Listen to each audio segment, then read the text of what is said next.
Okay, so Doug, tomorrow is a kind of big day for the team. Just can you explain? Is that the start or something? Is that? Yes. Well, tomorrow, World Team Time Trial Championships. It's great to have an African team there, being the first, being first in the UCI Africa Tour this year. So it was fantastic for us to qualify for the first World Team Time Trial Championships.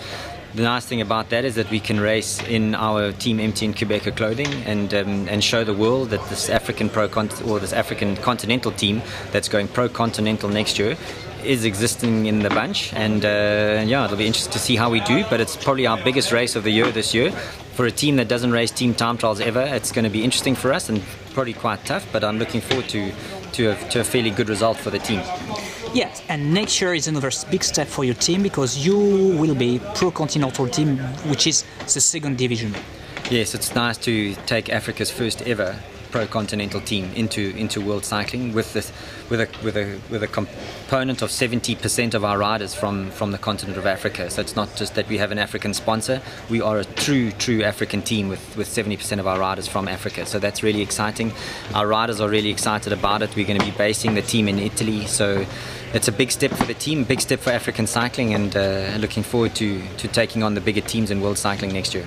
And you will make the pro peloton more colourful, can we say? Yes, absolutely. I mean, if you look at out of the 70% of our riders that are from the continent of Africa, 50% are black African riders, which is just incredible to see those guys and how they perform and how talented they really are, and to put them into the pro peloton will make the peloton very colourful. So which will be nice, and also it'll show the world of cycling what African riders can do.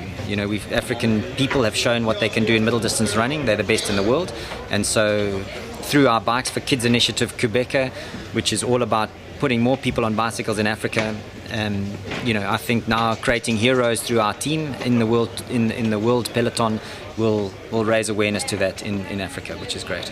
And you also have got a global project because you are linked to the UCI, linked to the World Cycling Center, to the African Continental Center. Can you explain the project? So all of our African riders have come from the World Cycling Center Africa Satellite Division in Potchefstroom, which is the UCI's arm of Africa.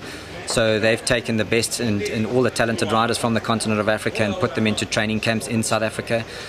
And so most of our riders have come from there, but we've now going to sign an agreement with the World Cycling Center to have a team based 12 months out of South Africa and racing some races in Europe fully as a feeder team to the Team MTN-Qhubeka in partnership with the World Cycling Center Africa Satellite. So that's the future. That's what we want to do. We want to create more opportunities for riders, and to partner with the World Cycling Center in Africa is definitely the way of the future.